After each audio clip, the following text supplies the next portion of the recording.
Hello student, this is Murali sir. आज हम लोग पढ़ने वाले हैं क्लास 10 का जो फिजिक्स का जो फर्स्ट चैप्टर है लाइट, उसके बारे में आज हम डिस्कस करेंगे। सबसे पहले चैप्टर जो है वह लाइट है, यानी कि प्रकाश। प्रकाश एक चैप्टर का नाम भी है और स्टार्ट में जो है प्रकाश हम हेडिंग देखेंगे। ये प्रकाश होता है क्या? हम जानते हैं कि प्रकाश जो है एक प्रकार की ऊर्जा होती है जिससे स्वस्थ मानव प्रकाश की उपस्थिति में रखी गई किसी वस्तु को देख सकता है। यूं समझ लीजिए, यदि प्रकाश किसी वस्तु पे आपतित होती है तो उसके बाद वह परावर्तित होकर सीधे मानव नेत्र पर चली जाती है, जिसके चलते मानव को वह वस्तु सुस्पष्ट दिखाई देता है। इसी को ही हम लोग प्रकाश बोलते हैं। जो दूसरा हेडिंग है वो है प्रकाश स्रोत, यानी कि प्रकाश स्रोत का मतलब यहां से ये है कि हमें प्रकाश किन किन स्रोतों से प्राप्त होता है, यानी कि लाइट सोर्सेस। जो प्रकाश स्रोत है वो हमें दो स्रोतों से प्राप्त होता है। पहला जो है दीप्त प्रकाश स्रोत और दूसरा जो है अदीप्त प्रकाश स्रोत। यहां पे जो है दीप्त प्रकाश स्रोत उन्हें कहते हैं जिससे हमें स्वतः प्रकाश प्राप्त हो। यानी कि कहने का मतलब यह है कि वे वस्तुएं जिनमें प्रकाश समाहित रहता है, यानी कि उनमें प्रकाश स्वतः रहता है। जैसे मैं बात कर लूं सूर्य की,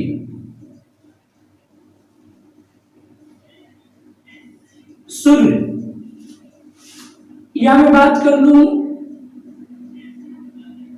तारे की, या मैं बात कर लूं बल्ब। ये सब ऐसी वस्तुएं हैं जिनमें प्रकाश स्वतः होता है। दूसरी बात आती है अदीप्त प्रकाश स्रोत। ये अदीप्त प्रकाश स्रोत वे वस्तुएं जिनमें प्रकाश स्वतः नहीं होती, यानी कि जिनमें प्रकाश स्वतः नहीं होती है, उन्हें बोलते हैं अदीप्त प्रकाश स्रोत। यानी कि यूं समझ लीजिए कि दीप्त वस्तुओं से प्राप्त की गई प्रकाश को ही हम लोग अदीप्त प्रकाश कहते हैं। जैसे मैं आपको बता दूं, जैसे चंद्रमा,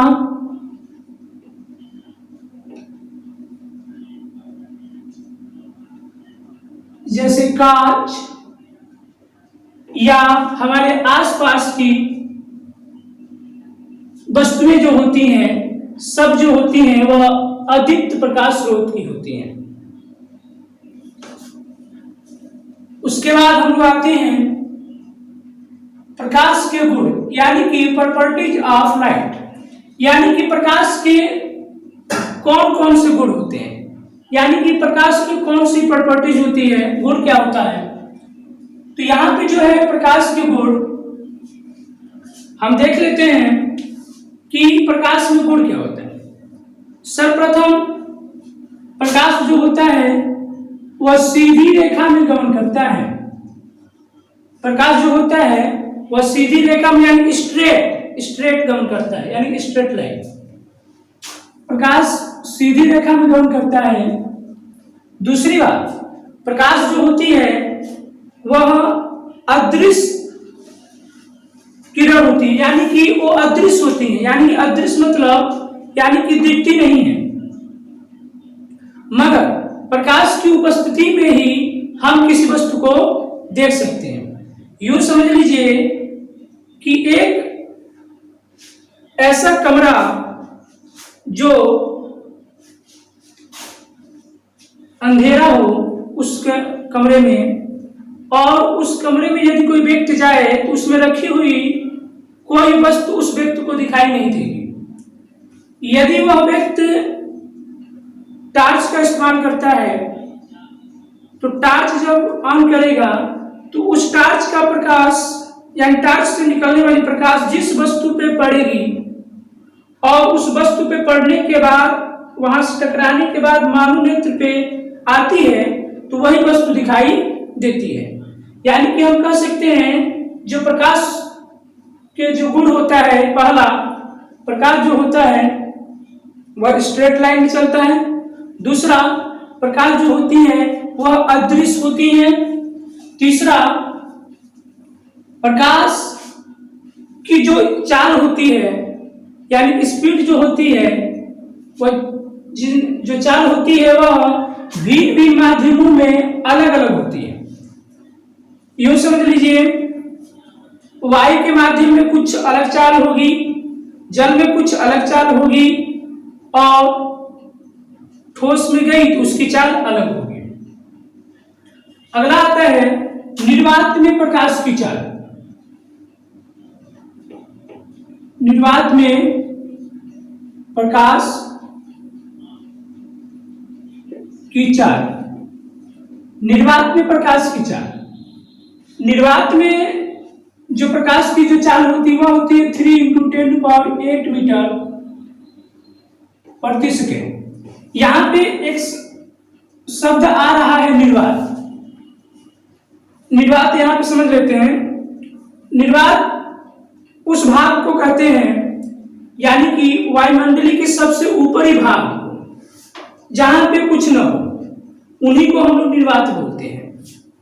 और उसमें जो है प्रकाश की जो चाल होती है वह होती है 3 × 10⁸ मीटर प्रति सेकेंड। यहाँ अगला जो ऑप्शन है वह है प्रकाशीय माध्यम, यानी कि प्रकाशीय माध्यम यानी कि ऑप्टिकल मीडियम। ये जो प्रकाशीय माध्यम है हम जानेंगे कि प्रकाशीय माध्यम किसे कहते हैं। वे माध्यम जहां से प्रकाश गुजरती हो उन्हें कहते हैं हम लोग प्रकाशीय माध्यम। प्रकाशीय माध्यम को 3 भागों में विभाजित किया गया है।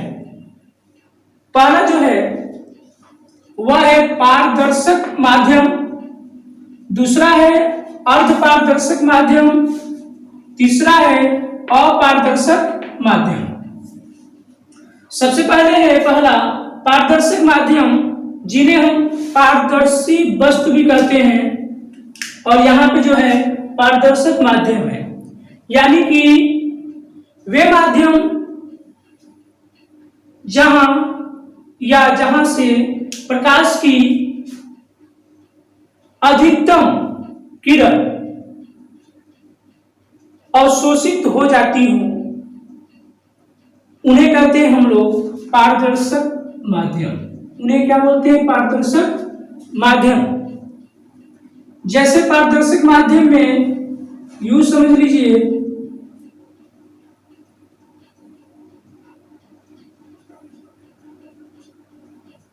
जैसे लेंस ले लीजिए।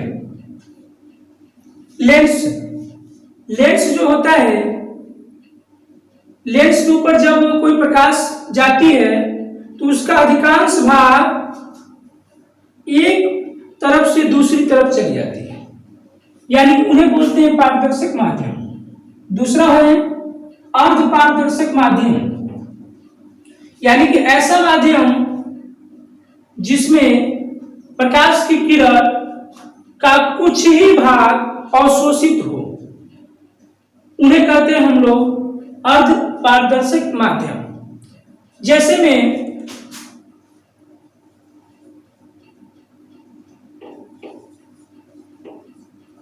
भीगी तेल से कागज, यानी कि एक ऐसा कागज जिसे तेल में भिगो दिया गया हो और उसके ऊपर प्रकाश आकर टकराए तो उसका बहुत कम भाग प्रकाश का अवशोषित होता है, उन्हें कहते हैं हम लोग अर्धपारदर्शक माध्यम या हम कह लेंगे दूषित जल। दूषित जल भी होता है। तीसरा हमारा है अपारदर्शक माध्यम, यानी कि एक ऐसा माध्यम जहां प्रकाश की जो किरण होती है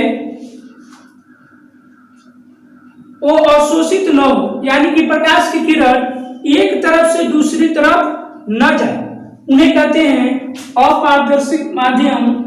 जैसे में आप लोग ले सकते हैं पत्थर, ईंट, ETC। अगला स्टेप है अभिसारी प्रकाश पुंज।